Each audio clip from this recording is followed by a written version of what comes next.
September 8th, 1944, 6:43 p.m. Staveley Road, Chiswick, West London. Mary Clark was setting the dinner table when the universe seemed to explode without warning. No air raid siren had sounded, no aircraft engine had been heard overhead, no bomb whistle had preceded the blast. The explosion simply materialized from silence, a thunderous detonation that shattered every window within half a mile and left a crater 16 feet deep where 3 houses had stood moments before. 3 people died instantly. 10 more were seriously injured. But the most unsettling aspect wasn't the destruction itself. It was the complete absence of warning. For 5 years, Londoners had learned to recognize the sounds of approaching death. The Luftwaffe's bombers had distinctive engine notes. The doodlebugs, the V-1 flying bombs that had terrorized the city since June, announced their arrival with a characteristic buzzing that gave precious seconds of warning when the engine cut out before impact. But this was different. This was silent death arriving faster than sound itself. 17 minutes later, at exactly 7 p.m, a second explosion ripped through Epping, Essex, 16 miles northeast of central London. Again, no warning. Again, the blast arrived before any sound of approach. 2 civilians died. The pattern had begun. London was under attack from a weapon the world had never seen before. A true ballistic missile travelling at over 3,500 miles per hour, more than 5 times the speed of sound. The V-2 rocket had arrived. The mystery deepened over the following hours and days. British intelligence had been tracking reports of German secret weapons for years, but nothing had prepared them for this reality. When Duncan Sandys, chairman of the War Cabinet's Crossbow Committee investigating German long-range weapons, arrived at the Chiswick crater that evening, he found physical evidence that contradicted everything known about conventional explosives. The crater was too deep, too symmetrical. The blast pattern suggested something dropping from extreme altitude at tremendous velocity. Fragments recovered from the site were made from metals and alloys inconsistent with standard German ordnance. Most tellingly, witnesses reported seeing a brief flash in the sky moments before the explosion, followed several seconds later by a strange rumbling sound that seemed to come from high above. Some described it as thunder on a clear evening. Others compared it to a distant artillery barrage. What they were hearing, though nobody yet understood it, was the supersonic shock wave of the rocket's descent, the sound arriving after the explosion because the weapon had travelled faster than its own acoustic signature. The British government faced an immediate dilemma. Should they announce this new threat to a population already exhausted by 5 years of war and 3 months of V-1 attacks? Or should they maintain silence while scrambling to understand and counter this mysterious weapon? The decision was made to classify the incidents as gas main explosions. Official statements attributed the Chiswick blast to a faulty gas pipe, a cover story so transparent that it fooled almost nobody. Londoners who had survived years of bombing knew the difference between a gas explosion and a weapon impact. The rumour mills churned with speculation. Some believed the Germans had developed a long-range supergun. Others whispered about pilotless aircraft so fast they couldn't be heard. A few even speculated about atomic weapons, a theory that would prove closer to the truth in terms of revolutionary technology, if not the specific mechanism. The V-2 attacks continued with terrifying randomness. September 9th brought no strikes. September 10th saw a rocket impact in Pondon Wood, Essex, causing minimal casualties but maximum psychological effect. The uncertainty was becoming a weapon in itself.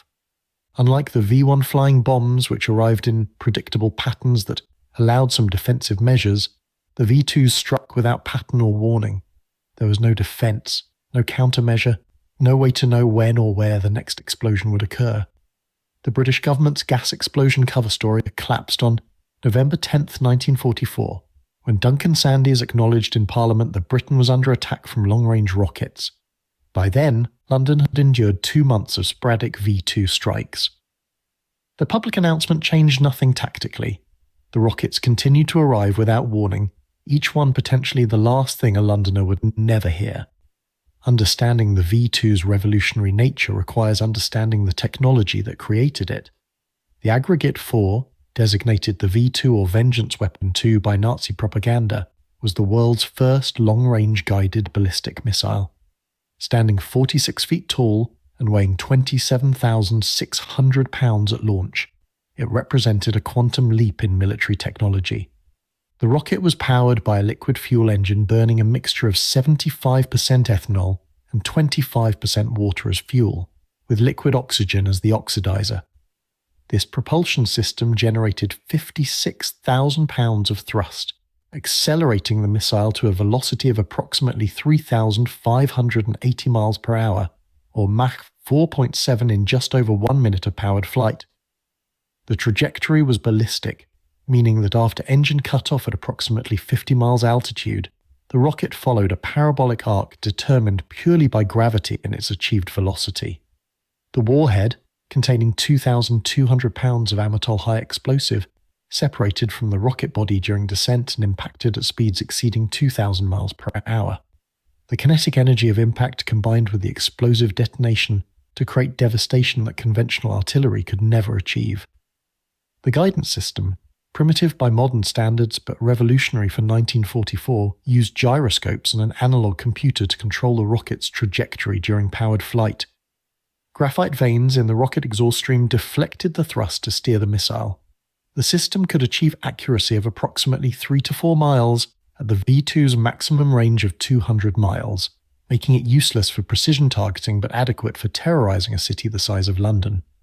The engineering achievement was extraordinary. The V-2 required advances in metallurgy, aerodynamics, guidance systems, and propulsion that pushed the boundaries of 1940s technology. The turbopump feeding fuel to the combustion chamber operated at 4,000 revolutions per minute. The engine's combustion chamber had to withstand temperatures exceeding 2,500 degrees Celsius. The airframe had to survive aerodynamic stresses that would tear apart any conventional aircraft. Each V-2 contained approximately 20,000 individual parts manufactured to unprecedented tolerances.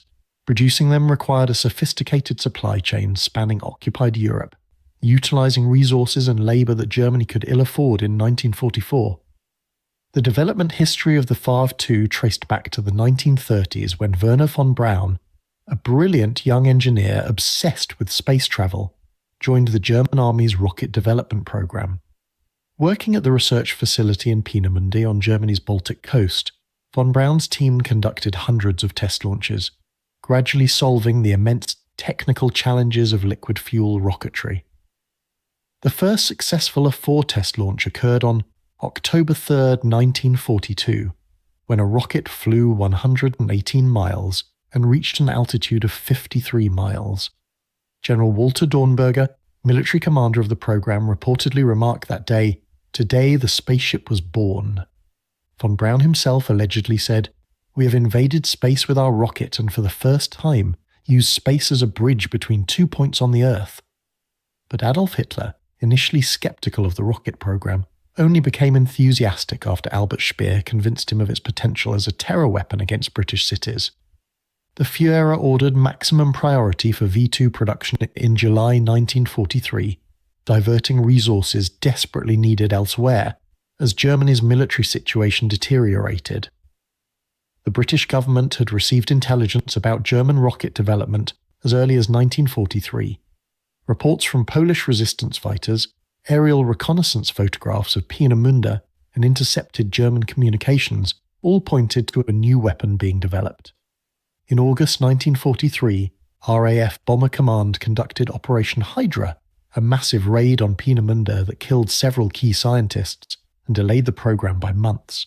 But the development continued, moved to underground facilities where Allied bombers couldn't reach. The manufacturing of operational V-2s centered on the Mittelwerk facility near Nordhausen in central Germany. This underground complex, carved into the Kohnstein mountain, employed approximately 60,000 prisoners from the Mittelbau-Dora concentration camp system. The conditions were horrific beyond description. Prisoners worked 12-hour shifts in freezing, poorly ventilated tunnels. Malnutrition, disease, beatings, and executions killed an estimated 20,000 workers during the facility's operation. More people died building the V-2 than would ultimately die from its use as a weapon, a grim testament to the Nazi regime's complete disregard for human life. The rockets themselves cost approximately 100,000 Reichsmarks each to produce, roughly equivalent to the cost of a fighter aircraft. Germany manufactured approximately 6,000 V-2s between 1943 and 1945, though only about 3,000 were launched operationally. The remainder were destroyed in Allied bombing raids, captured before use, or remained incomplete when the war ended.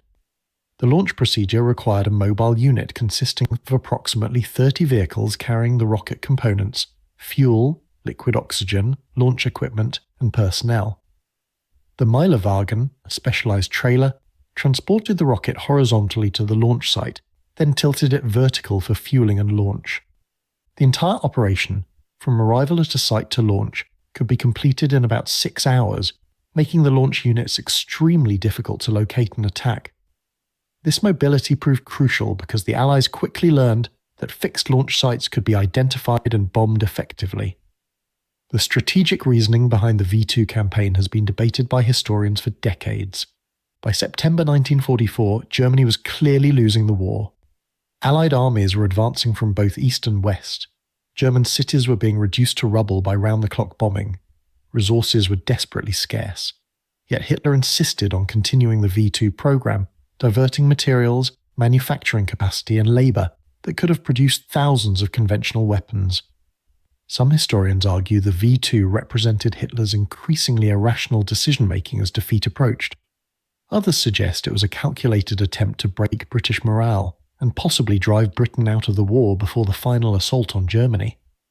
A third theory holds that Hitler hoped the terror weapons might force the Allies to negotiate rather than insist on unconditional surrender. Whatever the motivation, the V-2 campaign achieved tactical results that were simultaneously significant and insufficient. Between September 8, 1944 and March 27, 1945, approximately 1,400 V-2 rockets were launched against England, primarily targeting London. An additional 1,600 were fired at Antwerp, Belgium, after its liberation became crucial to Allied supply lines. Smaller numbers struck other targets including Norwich, Liège and Paris. The British casualties were substantial. The official figures recorded 2,754 civilians killed and 6,523 seriously injured by V-2 strikes on England. The actual numbers were likely higher, as some incidents were never fully documented and bodies were never recovered from the deepest craters. Property damage was extensive, with approximately 20,000 houses destroyed and many more damaged. Yet measured against the resources invested, the V-2 was arguably Germany's least cost-effective weapon of the war. The 2,754 British deaths cost Germany the equivalent of multiple panzer divisions worth of resources. The same steel, fuel and labour could have produced thousands of conventional weapons that might have delayed Allied advances by weeks or months. The experience of being under WWII attack created a unique form of psychological terror. Civil defence preparations that had become routine during 5 years of war proved completely useless. Air raid shelters offered no protection against a weapon that struck without warning and penetrated deep underground before detonating. The characteristic wail of air raid sirens that had conditioned Londoners to seek shelter couldn't sound because there was nothing to detect until after impact. Anti-aircraft guns that had provided some sense of active defence against conventional bombers and even had limited success against V-1 flying bombs were completely ineffective against missiles travelling at 5 times the speed of sound. Fighter aircraft that could intercept and destroy V-1S couldn't catch V-2s. There was no defence, no warning, no way to protect yourself. You simply lived with the knowledge that at any moment, without any indication, a blast equivalent to several tons of TNT might obliterate your location. The randomness amplified the terror. V-2s weren't precisely guided to military targets. They struck wherever their guidance systems and ballistics carried them, which meant anywhere in Greater London was equally at risk. A wealthy neighbourhood in Kensington was as likely to be hit as an industrial area in the East End. The randomness meant that unlike the Blitz, when certain areas were clearly more dangerous than others, no location offered safety. The explosion pattern itself was distinctive and horrifying. The supersonic impact meant the rocket penetrated several feet into the ground or through building structures before the warhead detonated. This created a peculiar blast effect where the explosion erupted from underground, hurling debris upward and outward in a massive fountain of destruction. Buildings didn't just collapse, they were torn apart from within and below. Survivors described the experience in terms that conveyed the unique horror of V-2 attacks. Those who were far enough from the impact to survive but close enough to experience it described first seeing a brilliant flash, then feeling a tremendous pressure wave, then hearing multiple sounds in succession. The sequence violated normal sensory experience where sound and sight arrived together. Bernard Copps, a young man living in Stepney, later wrote about a V-2 that struck nearby. The world turned upside down. First the flash, like lightning concentrated into a single point. Then the ground jumped. Windows exploded inward. The air itself seemed to solidify and strike you. Only after all that did the sound arrive, a titanic crack followed by rumbling thunder that went on and on. The delayed sound phenomenon particularly unsettled people. Because the rocket travelled faster than sound, it arrived before its own noise. Witnesses heard a characteristic double boom, the first from the supersonic shockwave of the rocket's descent, the second from the explosion itself. Several seconds later, the rumble of the rocket's passage through the upper atmosphere would arrive, a fading thunder from a weapon that had already struck.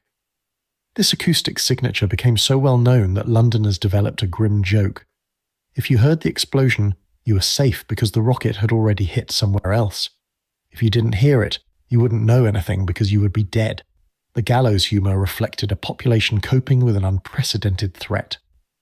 The most devastating single V-2 attack occurred on November 25, 1944, when a rocket struck the Woolworths department store on New Cross Road in Deptford, South London, at 12:26 p.m. on a Saturday. The store was crowded with shoppers, many of them mothers with young children taking advantage of a break in the weather to do their shopping. The rocket penetrated the building and detonated inside. The death toll was catastrophic. The official count recorded 168 people killed, making it the deadliest single V-2 strike of the war. The true number was likely higher because the explosion so completely destroyed many bodies that they were never identified or even recovered. Over 100 people were seriously injured. The scene was described by rescue workers as beyond comprehension. The building had collapsed into its own basement, burying hundreds of people under tons of rubble. The blast had been so intense that survivors were found embedded in debris, their bodies pressed into compressed layers of building material by the tremendous overpressure. The rescue operation continued for days, with workers carefully removing rubble while trying to reach people they could hear calling for help from deep within the wreckage. Some victims were reached alive days after the impact, kept alive in air pockets within the collapsed structure. Others were found dead, their bodies remarkably intact because they had been shielded from the blast by intervening structures, but killed by overpressure that left no external marks. The Woolworths attack crystallized the horror of the V-2 campaign. These weren't military targets being struck. This was indiscriminate terror, a weapon that killed shoppers buying groceries for their families, that destroyed lives without warning or mercy. The attack demonstrated that Hitler's vengeance weapons were exactly that, tools of vengeance designed to punish civilian populations for their government's opposition to Nazi Germany. The British government's response to the V-2 threat operated on multiple levels. Militarily, there was frustratingly little that could be done. Unlike the V-1 launch sites in northern France, which could be bombed, the mobile V-2 launch units were nearly impossible to locate before they moved to a new position. Allied intelligence worked to identify supply depots, fuel production facilities, and transportation nodes supporting the rocket campaign, and these were systematically bombed when found. The most effective military response was actually indirect. As Allied armies advanced eastward through France and Belgium, in late 1944, they progressively pushed the V-2 launch sites further from London, reducing the weapon's effectiveness. By January 1945, most launches against England had to be conducted from sites in the Netherlands, at the extreme range of the rocket's capability. This reduced accuracy even further and limited the number of rockets that could reach London. The final V-2 to strike England hit Orpington in Kent on March 27, 1945, killing one woman. By that point, Allied forces were closing in on the last launch sites, and Germany's logistical system was collapsing under sustained bombing and ground advances. The V-2 campaign effectively ended not because a defence was developed, but because the launch sites were overrun. On the home front, the government focused on maintaining morale and providing what limited protection was possible. While acknowledging the rocket attacks in November 1944, officials downplayed their effectiveness and emphasized that Germany's military situation was hopeless. Churchill himself addressed the V-weapon campaign in speeches, noting that while the weapons caused suffering, they were the desperate acts of a defeated enemy. The message was clear: endure a few more months and victory would come. Civil defense organizations adapted as best they could to a threat that couldn't be detected or intercepted. Air raid wardens, who'd guided populations to shelters during conventional bombing raids, now focused on rapid response after V-2 impacts. Heavy rescue units developed specialized techniques for extracting survivors from the unique crater and collapse patterns V-2 strikes created.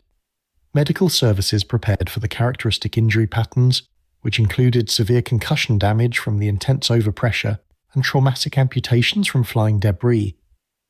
The psychological support services that had been developed during the Blitz were expanded to help people cope with the specific stress of V-2 attacks. The inability to take protective action created a sense of helplessness that differed from earlier bombing campaigns.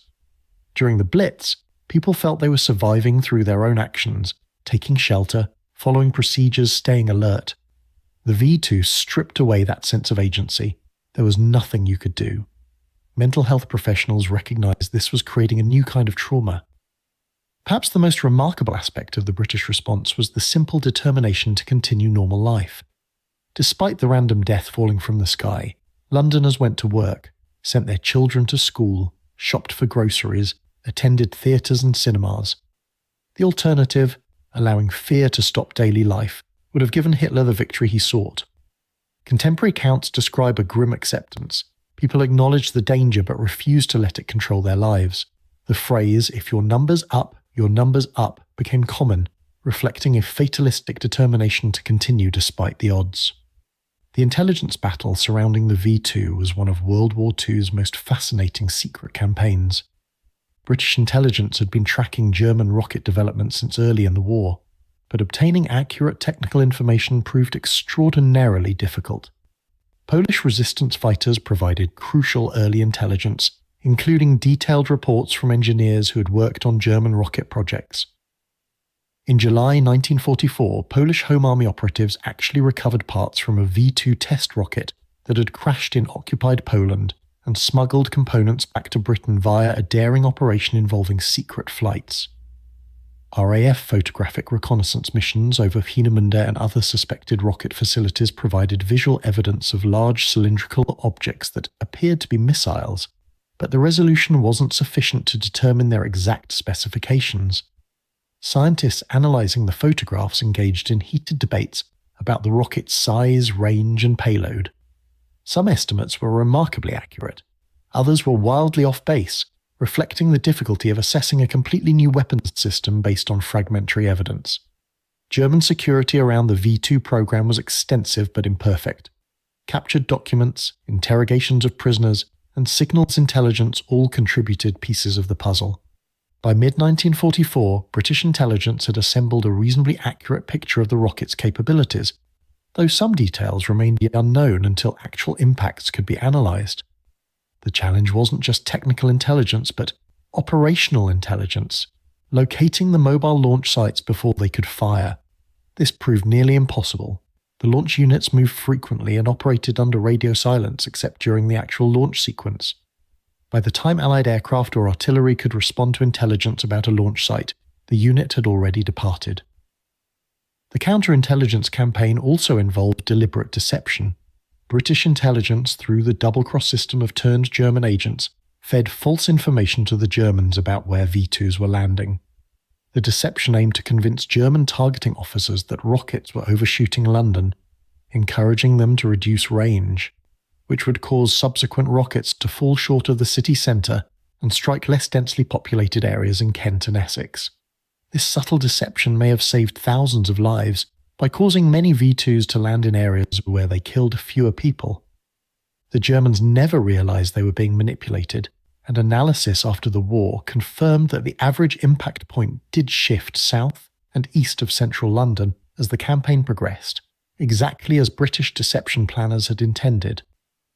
the scientific community rallied to study and counter the V-2 threat. The Crossbow Committee included some of Britain's finest scientific minds, who analysed every fragment recovered from impact sites. They determined the rocket's construction, fuel type, guidance system characteristics, and performance parameters through painstaking forensic examination. This scientific detective work provided information that would prove valuable not just for the immediate war effort, but for post-war rocket development. Indeed, the knowledge gained from studying captured V-2s and interrogating German rocket scientists would directly contribute to both British and American rocket programs after the war. The race to capture German rocket technology and personnel as the war ended became a priority for Allied intelligence services. As Allied armies advanced into Germany in early 1945, special technical intelligence teams followed closely behind the front lines, searching for V-2 components, manufacturing facilities, and most importantly, the scientists and engineers who had created them. The American operation to secure German rocket technology and scientists, codenamed Operation Paperclip, successfully brought Wernher von Braun and over 120 of his key staff to the United States, along with enough V-2 components to build approximately 100 complete rockets. The Soviet Union conducted a parallel operation, capturing the Mittelwerk factory and many scientists who hadn't fled westward. Both superpowers recognized that the V-2, despite its limited military effectiveness in 1944 to 1945, represented the future of warfare. The ballistic missile would become the delivery system for nuclear weapons, and whoever mastered the technology first would gain tremendous strategic advantage in the emerging Cold War. The moral questions surrounding the employment of German scientists who had built weapons using slave labor under horrific conditions troubled some, but were largely set aside in the interest of national security. Von Braun and his colleagues, who had witnessed and in some cases directly participated in the brutalities of the Mittelbau-Dora camp system, were whitewashed by American authorities eager to gain their expertise. The argument was made that these men were primarily scientists and engineers whose expertise was valuable to America and who would work for the Soviets if not brought to the United States. This moral compromise would haunt the American space program for decades, though it was generally suppressed in public accounts that portrayed von Braun as a visionary space pioneer rather than a man complicit in Nazi war crimes. The V-2's legacy extends far beyond its actual military use in 1944 to 1945. The rocket established the basic design principles that would govern ballistic missiles for decades. The liquid fuel engine, gyroscopic guidance, ballistic trajectory, and separating warhead all became standard features of strategic missiles. The American Redstone, Jupiter, and Atlas missiles all descended directly from V-2 technology. The Soviet R-1 and R-2 missiles were essentially improved copies of the V-2. Even today's intercontinental ballistic missiles, though vastly more sophisticated, operate on principles first demonstrated by the V-2. The space programs of both the United States and Soviet Union built directly on V-2 foundations. The first American satellite launch vehicle, the Jupiter-C, was developed by von Braun's team using knowledge gained from the V-2. The Saturn V rocket that carried astronauts to the moon was designed by the same team that had created the V-2, scaled up and refined but operating on the same fundamental principles. The Soviet space program similarly built on V-2 technology acquired after the war. The R-7 rocket that launched Sputnik and later carried Yuri Gagarin into orbit was designed by Sergei Korolev's team, using insights gained from studying captured V-2s and interrogating captured German engineers. In a very real sense, the space age began on September 8, 1944, when the first V-2 struck London. The psychological impact of the V-2 campaign on both the victims and the perpetrators reveals much about the nature of strategic bombing and terror weapons. For Londoners, the V-2 attacks represented the final trial of a war that had already demanded extraordinary endurance. Unlike the Blitz of 1940 to 1941, when the city was under sustained attack but victory seemed possible, or the V-1 campaign of mid-1944, when the end of the war was clearly in sight, the V-2 attacks came at a time when people were simply exhausted.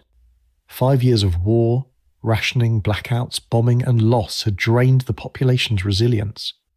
The V-2s arrived as a cruel extension of suffering that seemed pointless given Germany's obviously deteriorating military position. Yet the city endured. The attacks created anxiety and killed thousands, but they never approached breaking civilian morale. If anything, the random nature of the V-2 threat created a sense of fatalism that freed people to continue their lives. If death could come without warning at any time, there was no point in letting fear constrain you. This resilience ultimately rendered the V-2 strategically ineffective as a terror weapon. Hitler had hoped these vengeance weapons would break British will to continue the war. Instead, they strengthened British determination to see Germany utterly defeated. For the Germans, the V-2 campaign represented different things to different people. To Hitler and the Nazi leadership, it was both revenge for Allied bombing of German cities and a fantasy that secret weapons might still change the war's outcome. To the scientists and engineers who built it, the V-2 was a technological achievement that transcended its military application, a stepping stone to space exploration, even as it killed thousands. To the Wehrmacht officers tasked with deploying it, the weapon was a resource drain that diverted materials desperately needed for conventional defense. To the slave laborers who built it under murderous conditions, the V-2 represented Nazi Germany's complete moral bankruptcy, a weapon system that killed more of its own builders than enemy civilians. Some German military leaders openly questioned the V-2's utility, even as production continued.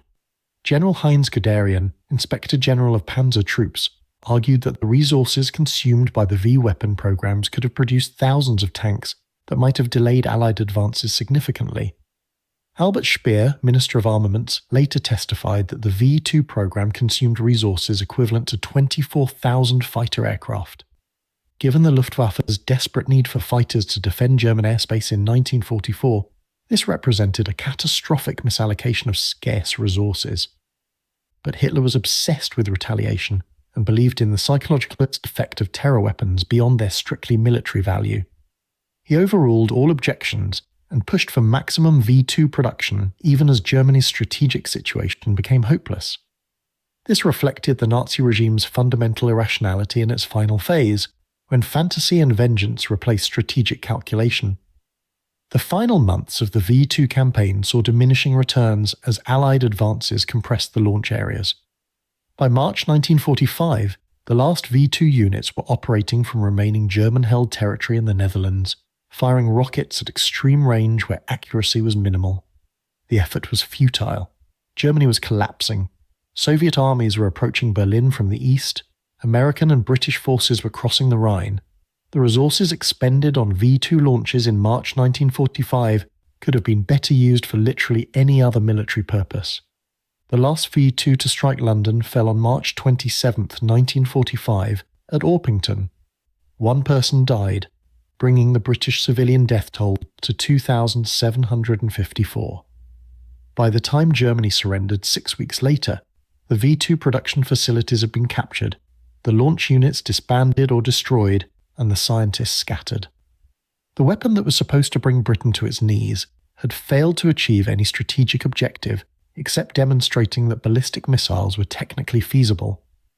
The human cost of the V-2 program measured comprehensively was staggering and raised profound moral questions. Approximately 2,754 British civilians died from V-2 attacks. Another 6,523 were seriously wounded. Property damage affected tens of thousands. The strikes on Antwerp killed approximately 1,736 Belgian civilians and Allied military personnel. Other targets in France and the Netherlands added several hundred more casualties. The total death toll from V-2 strikes was approximately 5,000 people. Against this must be weighed the estimated 20,000 prisoners who died, building the V-2s in the Mittelwerk and associated facilities. This means the weapon killed 4 times as many of its own builders as enemy civilians. No weapon in history has such a grotesque ratio of enslaved workers killed during production to enemy casualties inflicted during use. The Mittelbau-Dora concentration camp, where V-2 production was centered, was a hell that survivors struggled to describe in terms that could convey its horror. Prisoners worked 12-hour shifts in freezing tunnels, breathing air thick with stone dust and explosive fumes. Sanitation was virtually non-existent. Food was starvation rations. Medical care was absent except for the camp doctors who used prisoners as experimental subjects. Prisoners died from disease, starvation, exhaustion, beatings, and execution at rates that shocked even hardened concentration camp survivors transferred from other facilities. The SS guards and civilian overseers operated a system where production quotas took absolute priority over human life. Prisoners who couldn't meet work requirements were beaten or hanged. Those who became too sick or weak to work were selected for extermination. The bodies of dead workers were burned in crematorium or buried in mass graves. The ashes of the dead were mixed with concrete to reinforce the tunnel walls, a final obscenity that literally incorporated murdered prisoners into the structure of the facility that had killed them. Wernher von Braun visited Mittelbaudora multiple times during V-2 production.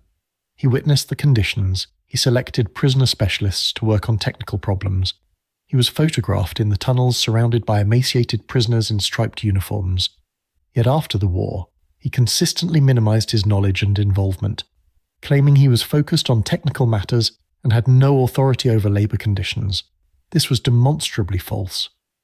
As technical director of the V-2 program, von Braun had significant influence, and certainly could have protested the treatment of workers if he had chosen to do so. The fact that he did nothing, that he benefited from slave labor to advance his rocket program, and that he showed no evidence of moral qualm at the time or genuine remorse afterward, raises questions about the celebration of him as a hero of space exploration. The moral stain of the V-2's production methods never truly washed away, though it was often ignored in the triumphalist narratives of the space race. The irony is profound and bitter. The rocket technology that would ultimately take humanity to the moon, that would launch satellites that revolutionized communications and weather forecasting, that would enable GPS navigation and hundreds of other beneficial applications, was developed using methods that represented humanity at its absolute worst. The engineers who would be celebrated as visionaries built their dreams on a foundation of mass murder. For the survivors of V-2 attacks, the trauma persisted long after the explosions faded. The unique nature of the weapon, arriving without warning at supersonic speed, created psychological scars that differed from other bombing experiences. Many survivors reported recurring nightmares of sudden obliteration, of the world exploding without cause or warning. Some developed an exaggerated startle response, jumping violently at any sudden noise because their nervous systems had been conditioned that loud sounds meant death was imminent. The randomness of survival haunted many. Why had they lived when others in the same building or street died? The proximity of death, sometimes just feet away, created survivor guilt that intensified with time rather than fading.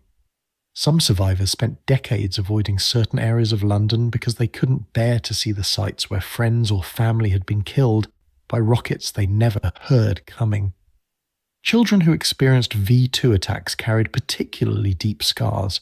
The child's mind struggled to process the concept of sudden death arriving from empty sky. Many developed anxiety disorders that persisted into adulthood.